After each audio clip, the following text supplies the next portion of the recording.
What zoo did you animals escape from? Captain Danny Brooks surveys the black wedding guests like he's looking at a crime scene. 8 officers spread out, hands on weapons. Officer, this is a private wedding. Shut your mouth, boy. Brooks slams his palm against the groom's chest, sending him stumbling backward. You think putting on a monkey suit makes you people? He grabs an elderly man by the collar, slamming him against marble. Face the wall, Grandpa. Probably got warrants anyway. Brooks circles the terrified guests. Which one of you is dealing? Don't lie. I can smell the ghetto on all of you. The bride starts crying.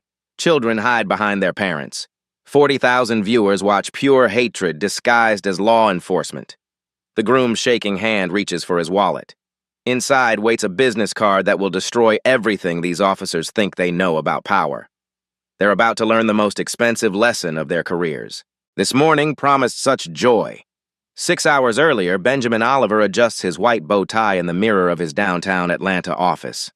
Georgia's Attorney General has prosecuted corrupt officials, dismantled criminal enterprises, and reformed sentencing guidelines. Today, he just wants to marry the woman he loves. His phone buzzes with congratulations from colleagues across the South, federal judges, Supreme Court clerks, the governor's chief of staff. Benjamin's rise from the son of a Baptist preacher in East Atlanta to the state's top prosecutor represents everything his grandfather fought for during the civil rights movement. Rebecca Oliver-to-be arrives at Swan House Gardens 3 hours before the ceremony. The venue's history weighs heavily, built in 1928 when black families couldn't even walk these grounds, let alone celebrate here. Today feels like victory over a past that tried to limit their dreams. Sarah Mitchell, investigative reporter for the Atlanta Journal-Constitution, parks outside the venue.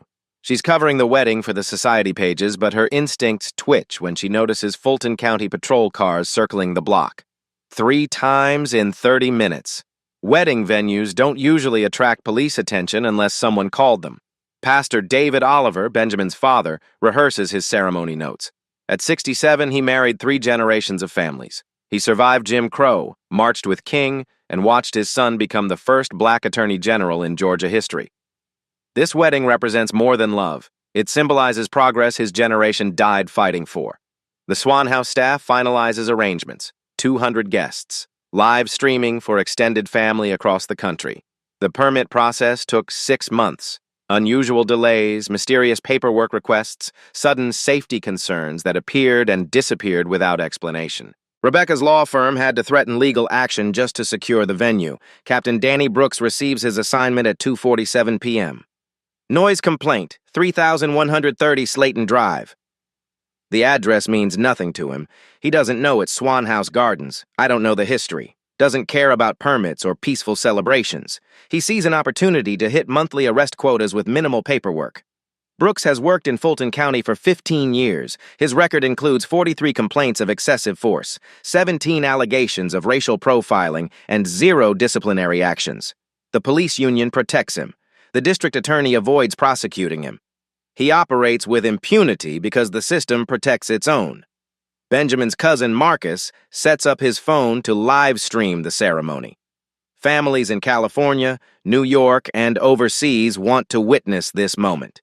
The technology that will capture joy will also document something far darker. 40,000 viewers join the stream as wedding music begins. Swan House Gardens transform as guests arrive.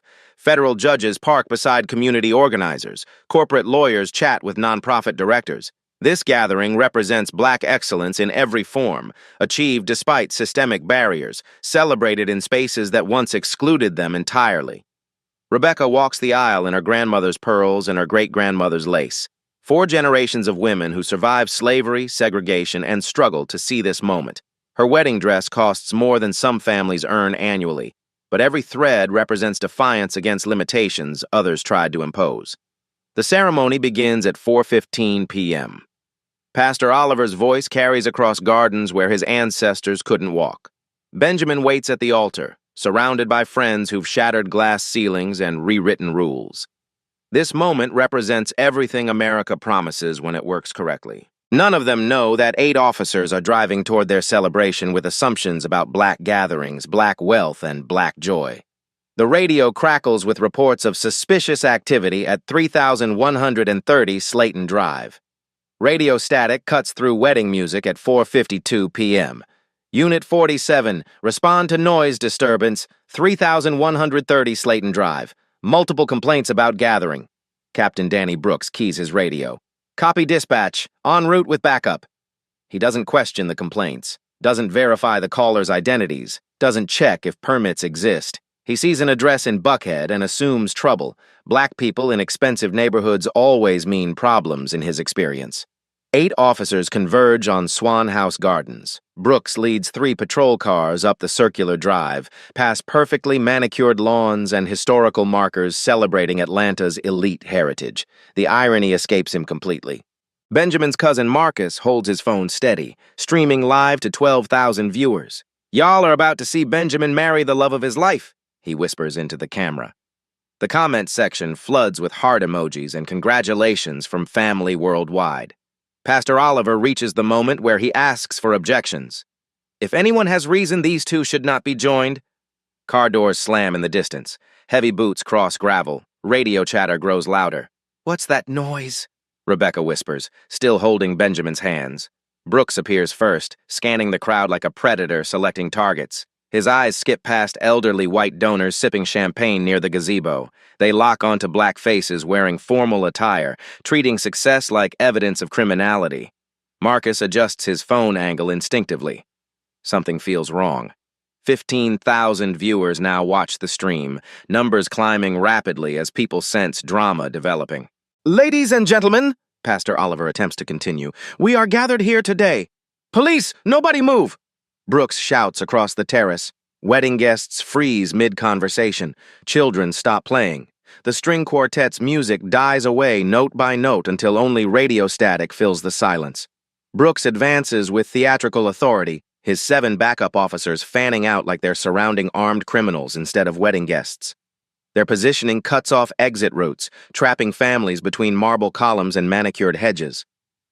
"We received multiple calls about suspicious activity," Brooks announces, his voice carrying false official weight. "Large gathering, possible drug activity, disturbing the peace." Benjamin steps forward slowly, hands visible, voice calm. "Officer, this is a private wedding ceremony. We have all required permits." "I'll determine what you have," Brooks snaps back. He surveys the crowd again, counting black faces, calculating arrest potential. "Everyone stay where you are until we sort this out." The live stream viewer count explodes, 25,000 people watching in real time. Comments pour in. "What is happening? This is insane! Call the news!" Marcus keeps filming, instinctively understanding he's documenting something historically significant. Brooks signals his officers with hand gestures practiced during raids on drug houses and gang territories. They spread out systematically, each taking position near clusters of black guests while ignoring white attendees entirely. "Ma'am, step away from that table," Officer Jenkins orders Rebecca's elderly aunt, who is simply adjusting flower arrangements. "Sir, I need to see identification," Officer Martinez demands from Dr. Thomas Washington, a renowned heart surgeon still holding his champagne glass. Rebecca's hand finds Benjamin's. She feels his muscles tense, recognizing the prosecutor's mind calculating legal violations in real time. He's witnessing constitutional rights trampled by officers who assume their badges grant unlimited authority. 35,000 viewers now watch the stream. Local news alerts start pinging phones as the video spreads across social media platforms. #Wedding Raid begins trending as viewers screenshot and share what they're witnessing. Brooks approaches Benjamin and Rebecca directly, his swagger suggesting he expects immediate compliance and apologies. He sees an uppity couple who needs reminding about their proper place in his version of social hierarchy. "You the ones responsible for this gathering?" he asks, deliberately using language that reduces their wedding to a suspicious assembly. The live stream chat explodes with outrage and disbelief. Viewers tag news outlets, civil rights organizations, and local politicians. What started as a family celebration is becoming a viral documentation of systemic racism in real time. Brooks has no idea he's being watched by 40,000 people, or that he's about to make the biggest mistake of his career. "Everyone with melanin, step forward for ID checks."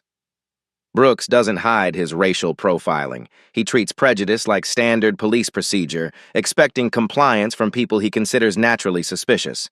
The live stream viewer count hits 55,000. Marcus keeps his phone steady as comments flood in from across the country. Civil rights lawyers start appearing in the chat offering legal advice. Local news stations message him directly for permission to use the footage. Officer, you can't selectively check identification based on race. Dr. Washington speaks up. The heart surgeon's voice carries decades of authority earned in operating rooms where life and death decisions happen in seconds. I can check whoever I want, Brooks shoots back. You got a problem with that, doctor? The emphasis on doctor drips with mockery. Brooks has perfected the art of making professional titles sound like insults when spoken to black achievers. Officer Martinez approaches the elderly woman sitting near the fountain. Mrs. Eleanor Robinson, 83 years old, granddaughter of slaves, retired principal who educated 2 generations of Atlanta's children. Her pearl necklace catches afternoon sunlight as rough hands demand her identification. Ma'am, what's in your purse? Martinez asks, reaching for the antique handbag containing her late husband's Purple Heart medal. You cannot search my belongings without cause, Mrs. Robinson responds with dignity that makes Brooks's aggression look primitive by comparison. Probable cause is you being here, Brooks interjects, stepping closer to intimidate the elderly woman. Benjamin's prosecutor training kicks in. He watches constitutional violations accumulate like evidence in a criminal case. Fourth Amendment protections trampled. Equal protection clause ignored. Due process destroyed by officers who mistake badges for immunity from law. The body cameras should be recording everything. Officer Davis's camera faces the ground. Accidentally, he'll claim later. Officer Thompson's device experiences sudden technical difficulties. Only Officer Martinez's camera captures footage, but his angle conveniently misses Brooks's most aggressive moments. Rebecca watches her wedding guests, federal judges, corporate executives, community leaders, treated like suspected criminals. The irony burns. People who've spent lifetimes fighting systemic racism find themselves victims of it at their own celebration. Young man, empty your pockets, Officer Jenkins commands 16-year-old Marcus Jr., Rebecca's nephew. The teenager was filming on his phone before officers confiscated it, claiming it was evidence of suspicious behavior. Pastor Oliver steps forward protectively. That's a child. This is completely inappropriate. Step back, preacher man, Brooks growls. We're conducting official police business. He emphasizes official, like it grants divine authority to humiliate families celebrating love. Brooks operates from a worldview where black success requires investigation, black joy seems suspicious, and black dignity demands punishment. The live stream chat becomes a real-time legal clinic. Lawyers explain viewers' rights while civil rights organizations coordinate responses.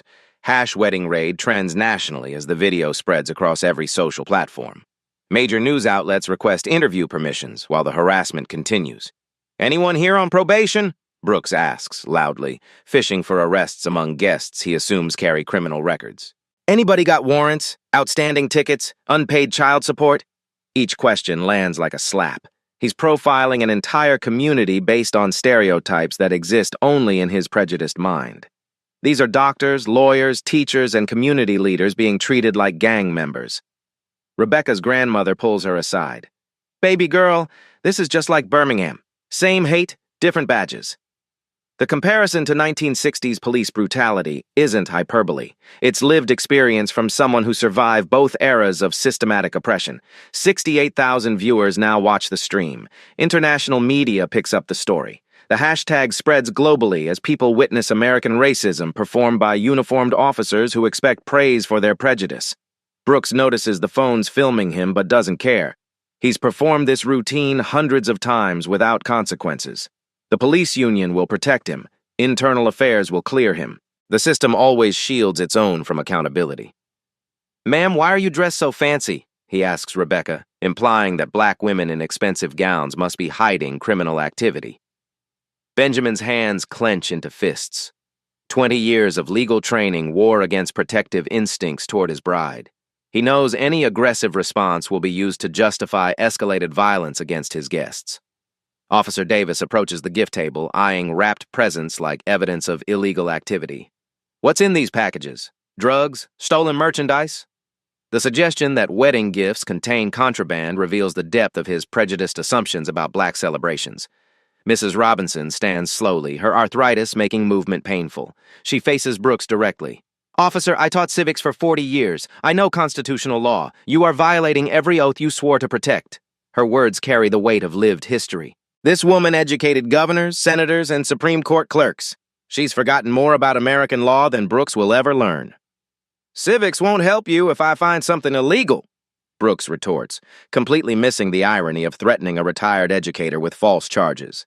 The live stream reaches 75,000 viewers. News helicopters circle overhead. Social media explodes with outrage as the video spreads internationally. Politicians start issuing statements. Civil rights leaders mobilize responses. Benjamin watches his wedding transform into a viral documentation of police misconduct. His prosecutor's mind catalogs evidence while his human heart breaks watching loved ones humiliated by officers who mistake cruelty for authority.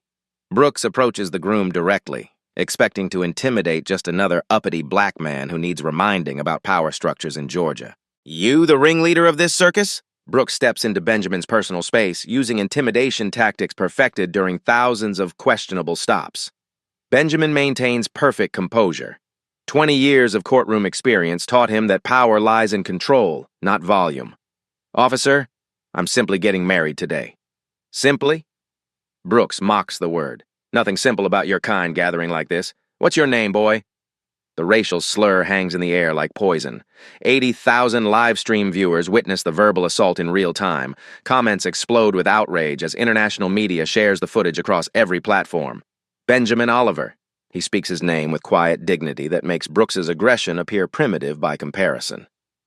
Benjamin what? Street name? Real name? Don't lie to me. Brooks expects stuttering apologies from another intimidated black man. He's performed this routine successfully for 15 years. Project authority, demand submission, make arrests when compliance seems insufficient. Benjamin reaches slowly for his wallet, movements deliberate and visible. Every prosecutor knows sudden motions create excuses for violence. His fingers find the business card nestled behind his driver's license. Here's my identification, officer. Brooks snatches the card impatiently, glances down dismissively, then freezes. His face transforms as the words register. Benjamin Oliver, Attorney General, State of Georgia. The marble terrace goes completely silent. Wedding guests hold their breath. 85,000 viewers watch Brooks's world collapse in real time through live stream footage that will define his career's end. This is fake, Brooks whispers, but his voice carries no conviction. The official seal, embossed lettering, and security features scream authenticity. Benjamin waits. Prosecutors understand that silence forces confession better than questions. He watches Brooks's mind race through implications. Career destruction, criminal charges, federal investigation. I need to verify this, Brooks stammers, pulling out his radio with shaking hands. Dispatch, run a check on Benjamin Oliver, Georgia Attorney General's office. The radio crackles. 30 seconds feel like hours.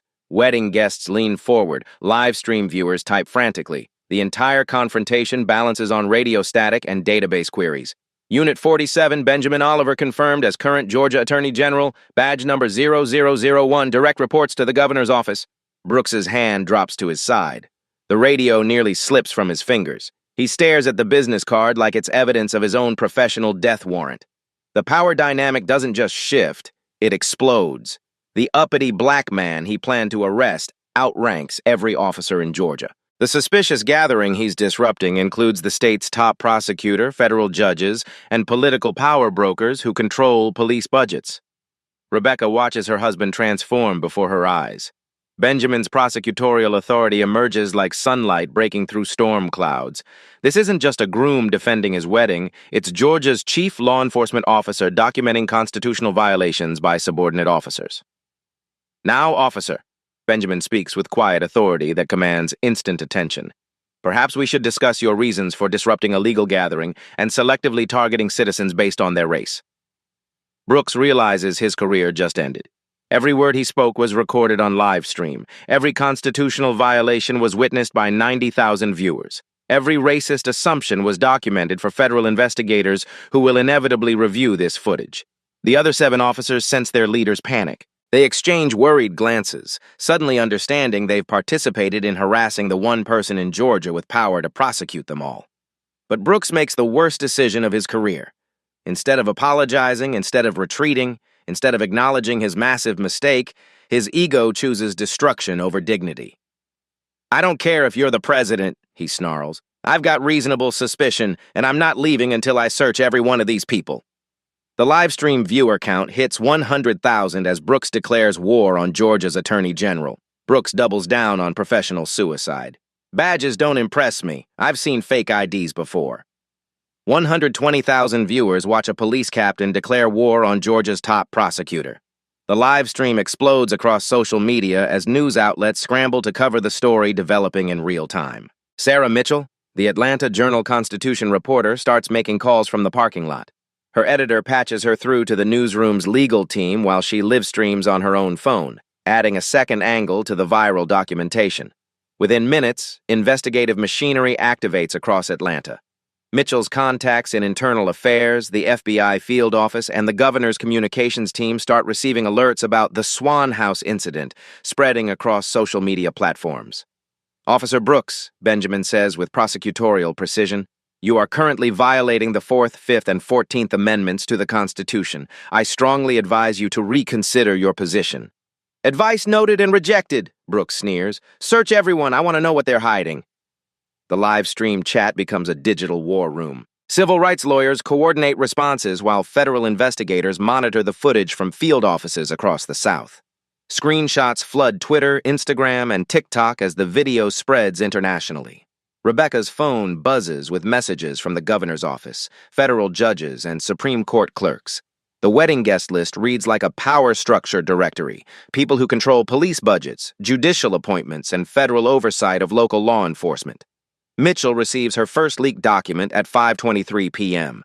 A Fulton County insider texts her internal email chains showing Brooks requested maximum backup for suspected gang activity at Swan House Gardens.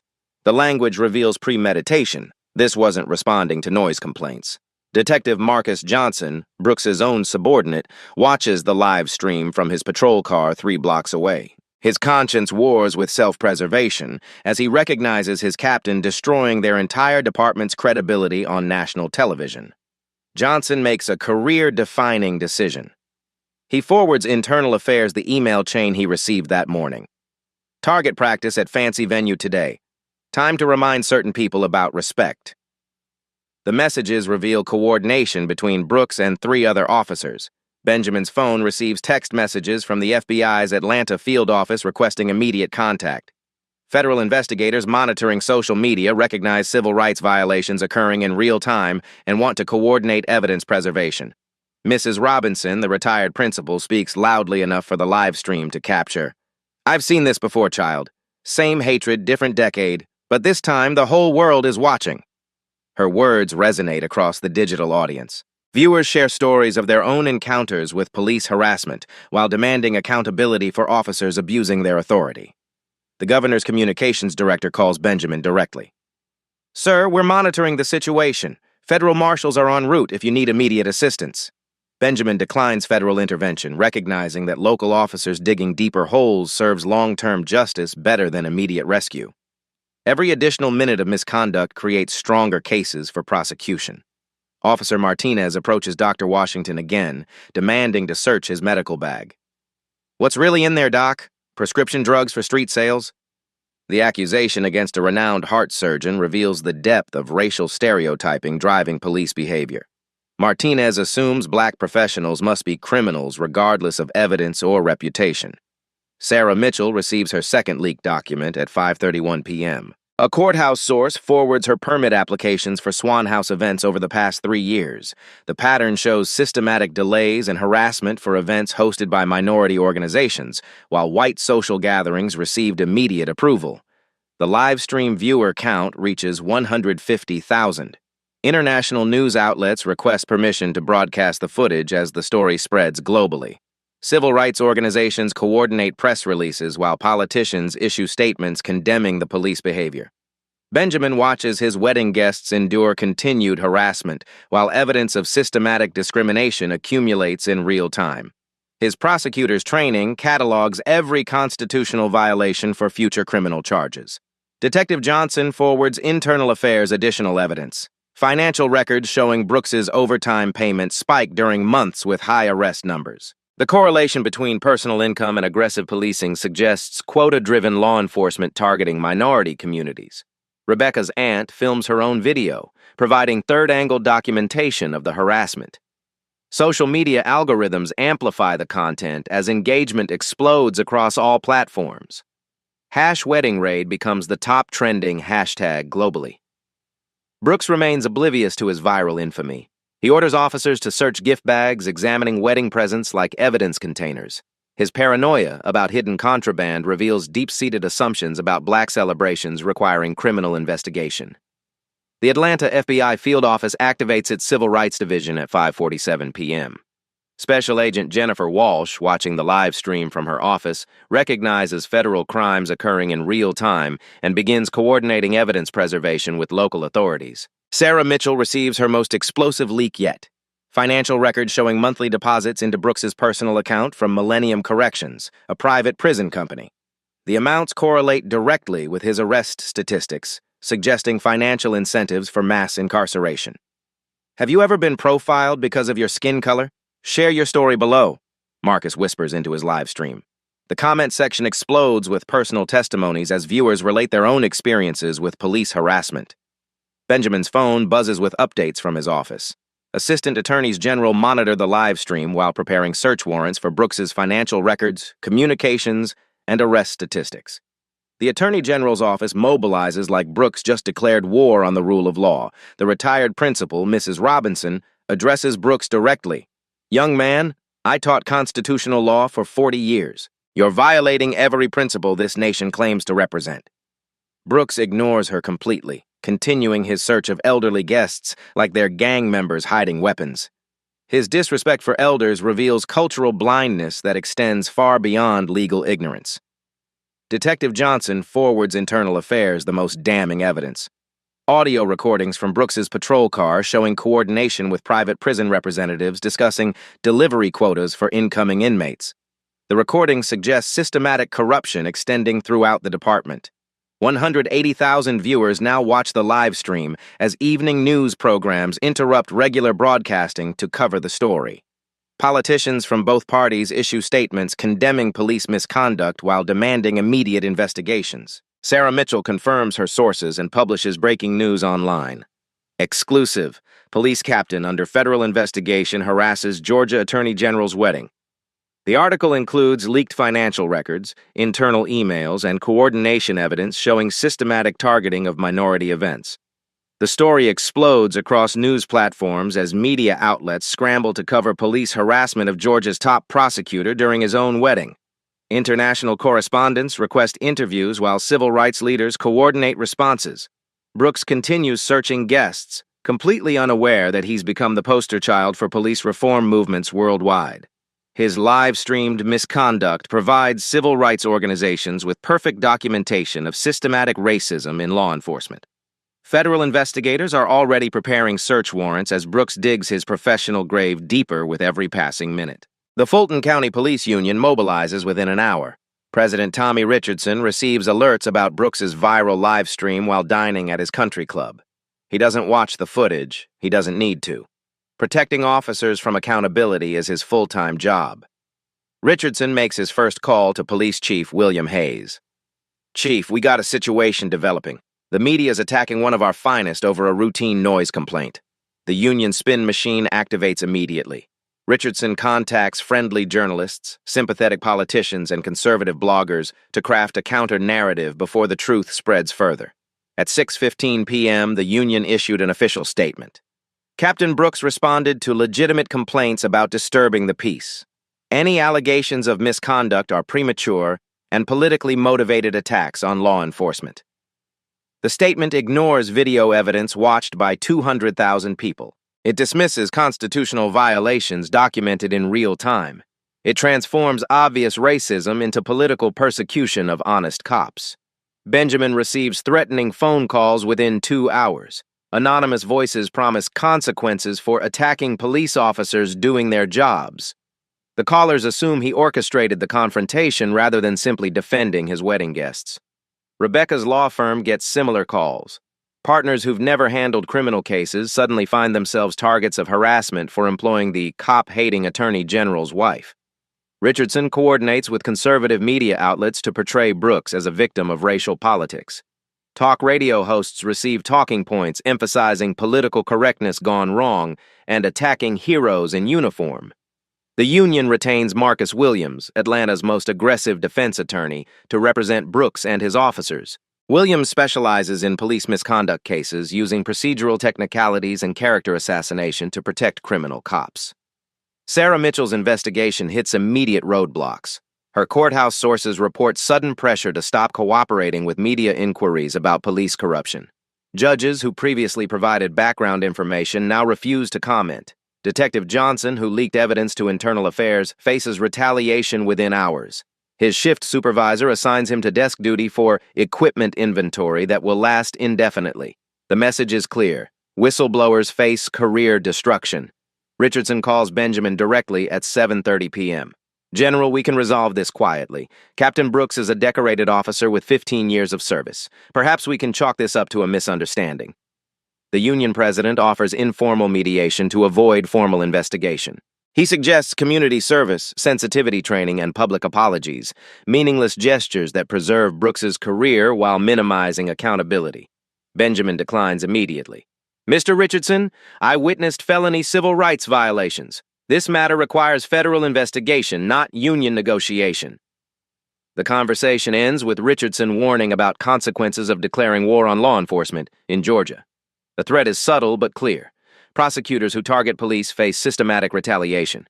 Conservative media launches coordinated attacks by 8 p.m.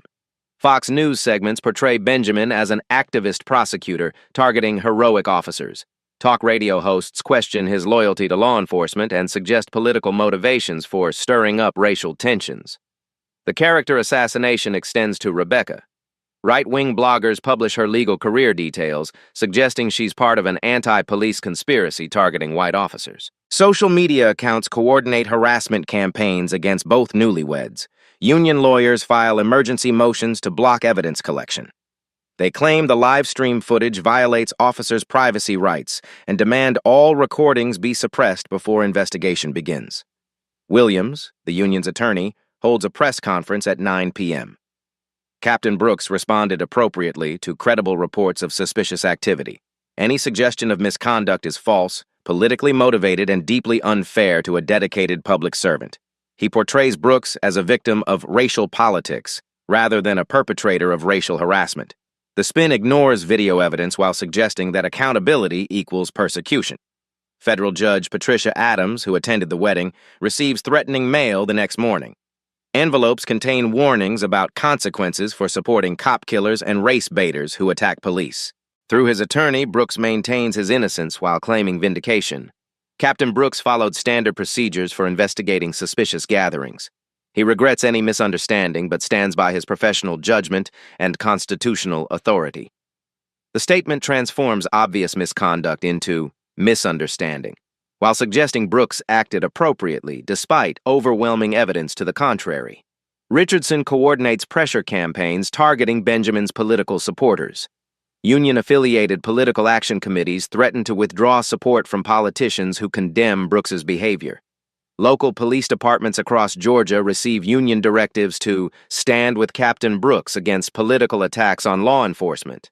The message creates a us versus them mentality that treats accountability as betrayal.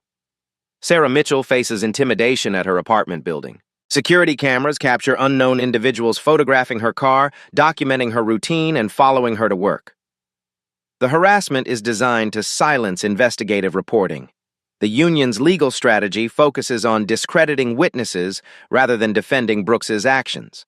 Williams files motions questioning the live stream's authenticity, challenging witness credibility, and suggesting the entire incident was staged for political gain. Richardson appears on conservative news programs portraying Brooks as a hero under attack. He claims the incident represents warfare against police officers by radical prosecutors who hate law enforcement. Benjamin's security detail receives upgrade recommendations from the governor's office. Threats against the Attorney General increase as union-coordinated media campaigns portray him as an enemy of public safety. The union's response reveals systematic corruption extending far beyond Brooks's misconduct. Their coordinated retaliation demonstrates institutional protection of criminal behavior disguised as officer loyalty. But federal investigators are already preparing a response that will shatter the union's protective wall around corrupt officers. The testimonies begin arriving within 24 hours. Sarah Mitchell's investigation uncovers a pattern of harassment spanning 5 years and 23 minority-owned venues across Fulton County. Maria Santos, owner of Quinceañera Palace, comes forward first. Captain Brooks shut down my daughter's 15th birthday party, said we were too loud for the neighborhood. White kids across the street had parties every weekend, never got one visit. Her voice breaks during the recorded interview. The dream celebration became a nightmare of police harassment and community humiliation. Dr. James Patterson, pastor of New Hope Baptist Church, provides documentation of systematic targeting. 3 wedding receptions, 2 funeral repasts, 4 community fundraisers. Brooks found violations every single time. White churches in the same district, 0 police visits. 12-year-old Marcus Thompson testifies with his mother present. The child witnessed Brooks's raid on his cousin's graduation party 6 months earlier. The policeman made my grandma cry. She just wanted to celebrate cousin graduating college. His testimony devastates everyone present. Children shouldn't learn about police harassment before they learn multiplication tables. The psychological trauma extends across generations. Rebecca's grandmother describes the emotional impact. Baby girl, I survived Birmingham police dogs. I thought my great-grandchildren would live in better times. This wedding showed me that some things never change. Her words carry the weight of lived history. A woman who endured civil rights-era violence watching her family experience similar harassment 7 decades later. Benjamin sits in his office reviewing victim statements, questioning everything he believed about justice in Georgia. 20 years prosecuting criminals, implementing reforms, building trust with communities, all threatened by officers who mock the law they swore to protect. The financial cost becomes clear through records. Minority-owned venues lose an average of $15,000 per police intervention through canceled events, legal fees, and reputation damage. Starlight Reception Hall closed permanently after Brooks's repeated raids. Owner Thomas Johnson invested his life savings in the venue, only to watch police harassment drive away customers until bankruptcy became inevitable. Worked 30 years as a mechanic, saved every penny to open that hall, Johnson explains through tears. Captain Brooks destroyed my family's future because he decided black folks don't deserve nice things. Children's drawings reveal lasting psychological impact. 8-year-old Destiny Williams drew police officers as monsters after witnessing Brooks terrorize her aunt's baby shower. The image captures trauma requiring years of therapy. Community leaders describe the broader chilling effect on black celebrations. Families now avoid public venues, fearing police harassment will ruin milestone moments. Weddings move to private homes. Graduations become small family gatherings. We're teaching our children to hide their success, explains Dr. Angela Moore, president of the Atlanta Black Professional Association. Celebrating achievements publicly invites police retaliation. That's not freedom. That's fear-based existence. Benjamin realizes Brooks's actions represent more than individual misconduct.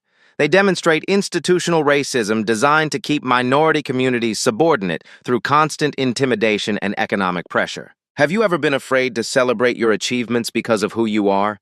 This pattern of harassment happens everywhere, not just Georgia. Then Sarah Mitchell receives the phone call that changes everything. A federal prosecutor wants to meet immediately about corruption reaching the highest levels of Georgia law enforcement. Federal Special Agent Jennifer Walsh calls Sarah Mitchell at 7:30 a.m. the morning after the wedding. Miss Mitchell, we need to meet. The Bureau has been monitoring Captain Brooks for 18 months as part of a broader civil rights investigation. The revelation changes everything. Brooks isn't just a rogue officer. He's a target in an ongoing federal probe into systematic corruption throughout Georgia law enforcement. Walsh explains the scope during their coffee shop meeting. Operation Clean Badge involves 12 counties, 47 officers, and extensive financial surveillance. Your wedding footage provided the missing piece we needed. The FBI has been building cases against corrupt officers using federal racketeering statutes typically reserved for organized crime. Brooks's live-streamed misconduct gives prosecutors the smoking gun evidence they've been seeking. Benjamin receives official notification from the Department of Justice Civil Rights Division. Federal prosecutors want to coordinate with his office to ensure state and federal charges complement rather than conflict with each other. Community organizations mobilize rapidly. The NAACP, Southern Poverty Law Center, and local civil rights groups coordinate press conferences demanding accountability.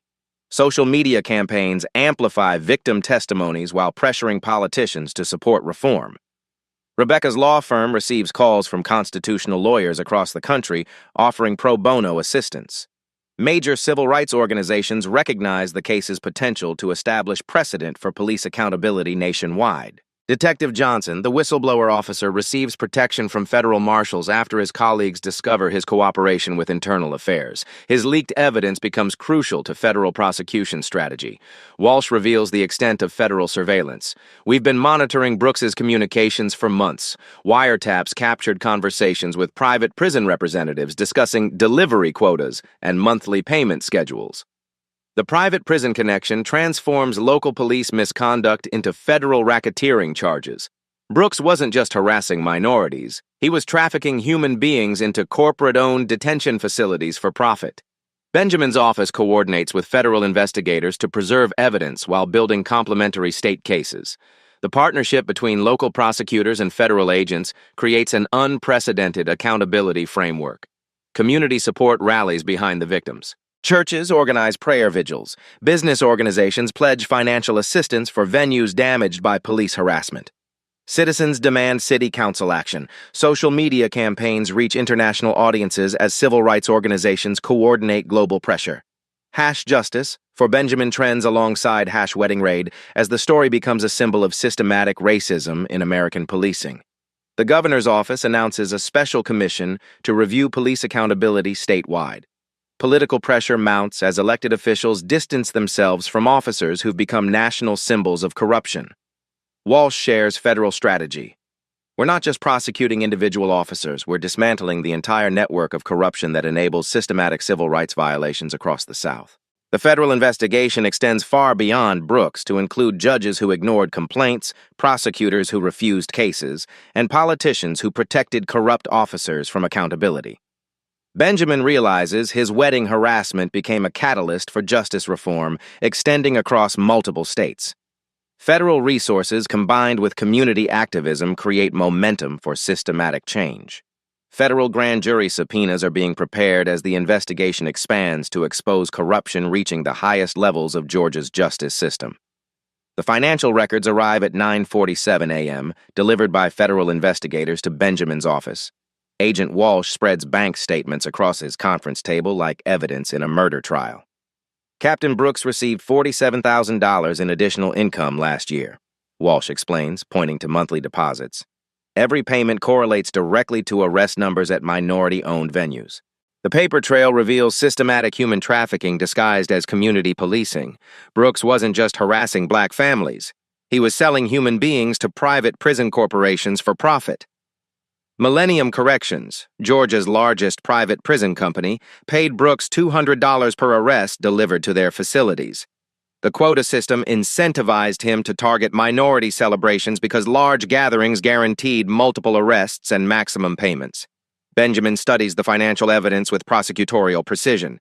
This transforms harassment into racketeering under federal law. Brooks operated a criminal enterprise using police authority. Walsh nods grimly. It gets worse. Brooks recruited 12 other officers into the scheme. They divided Fulton County into territories like drug dealers claiming turf for profit.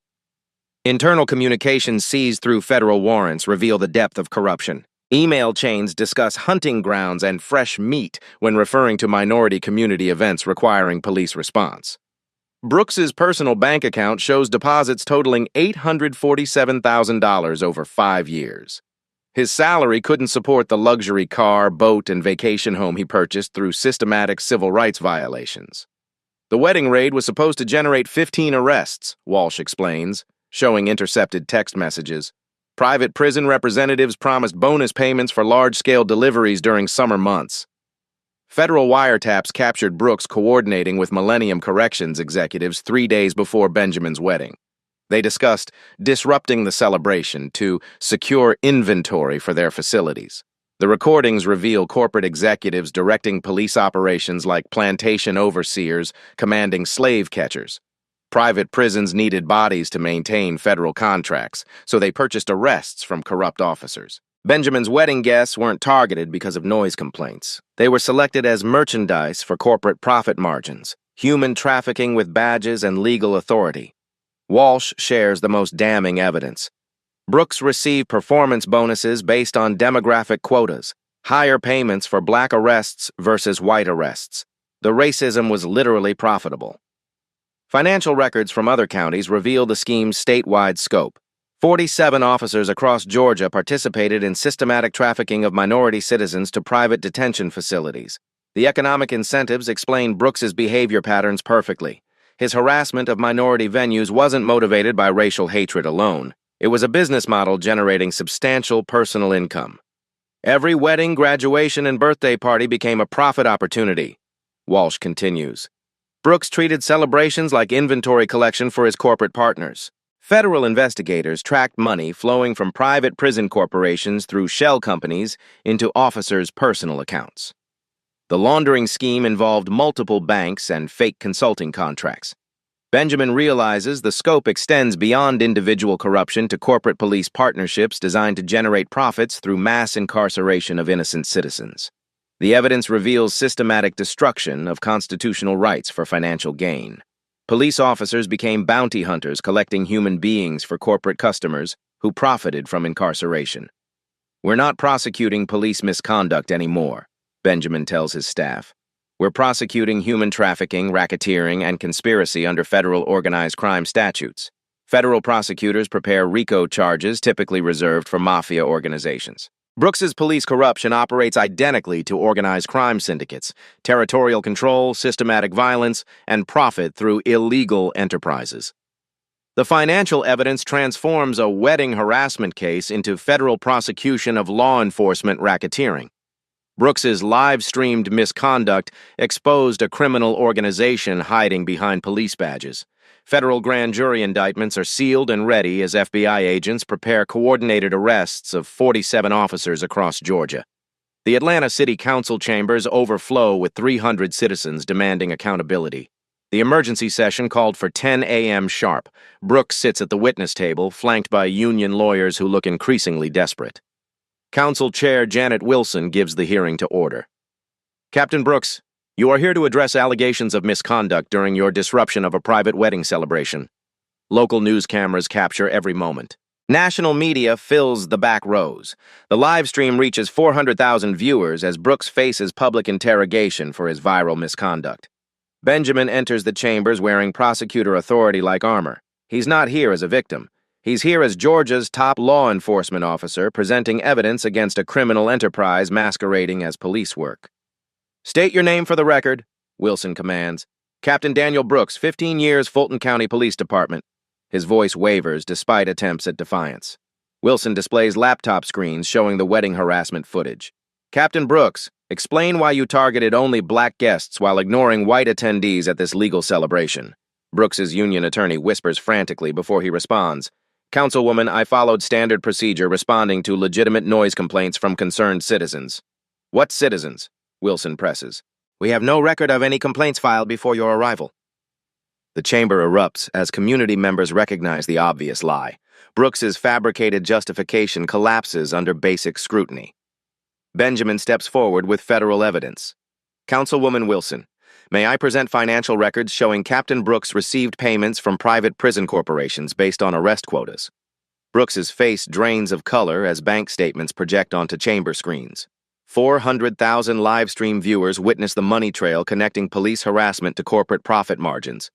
These records show $47,000 in additional income correlating directly to arrests at minority-owned venues. Benjamin continues. "Captain Brooks operated a criminal enterprise trafficking human beings for corporate profit." Wilson examines the evidence with growing outrage. "Captain Brooks, how do you explain these payments?" Brooks's attorney objects frantically. "Councilwoman, these allegations are premature pending full investigation." Federal agents enter the chamber at 10:47 a.m. Agent Walsh approaches Brooks with handcuffs ready. "Daniel Brooks, you are under arrest for conspiracy, racketeering, and civil rights violations under federal law." The chamber explodes as handcuffs click around Brooks's wrists. 450,000 viewers watch live as the police captain who terrorized a wedding gets arrested during his own accountability hearing. You have the right to remain silent. Walsh continues the Miranda warning. Brooks's union lawyer protests futilely as federal agents escort his client toward prosecution and prison. Council members sit stunned as Brooks disappears through chamber doors in handcuffs. The same man who demanded ID from wedding guests now faces federal prosecution for human trafficking. Benjamin addresses the chamber with quiet authority. Justice doesn't require badges or titles. It requires courage to hold power accountable regardless of who wields it. The audience erupts in sustained applause as community members witness systematic corruption finally facing consequences. The live-streamed chat floods with celebration as viewers recognize justice being served in real time. Wilson gavels the chamber to order. This council will now vote on emergency police reform measures to prevent future misconduct. The vote passes unanimously as 47 arrest warrants execute simultaneously across Georgia, dismantling the largest police corruption network in state history. 6 months later, Benjamin and Rebecca renew their vows at Swan House Gardens, the same marble terrace, the same fountain music. But everything has changed. Captain Brooks serves 18 months in federal prison, the same private facility where he sent innocent victims. 47 officers across Georgia face similar sentences as Operation Clean Badge dismantles systematic corruption. The Georgia Police Accountability Act passes with bipartisan support. Body cameras have become mandatory. Financial disclosure requirements expose profit-driven policing. Community oversight boards gain real authority. Detective Johnson, the whistleblower, receives promotion to Internal Affairs Commander. His courage to expose corruption transforms him from pariah to hero within reformed law enforcement. Sarah Mitchell wins the Pulitzer Prize for investigative reporting. Her series on police-prison partnerships sparks federal investigations in 12 states, exposing nationwide trafficking schemes. Mrs. Robinson, the retired principal who faced Brooks's aggression, speaks at the ceremony. Some badges protect, others we had to protect ourselves from. Today, we know the difference. Benjamin's second wedding celebrates more than love. It commemorates justice prevailing over systematic oppression. The live stream reaches 2 million viewers as families worldwide witness accountability triumphing. The gift table holds thank you letters from 43 minority-owned venues no longer facing police harassment. Their celebrations happen without fear because corruption no longer wears badges in Georgia. Justice isn't a spectator sport. Like this video if you believe accountability applies to everyone. Subscribe for more stories where truth defeats power. And tell us, what would you do if badges were used against you instead of for you? Some badges protect. Today, we protected ourselves. The story you heard today wasn't cleaned up. It was told exactly as it happened. At Black Voices Uncut, we believe that's the only way truth can live. If you felt something, hit like, comment, and your reaction, and subscribe. Every week, we bring you voices that refuse to be silenced.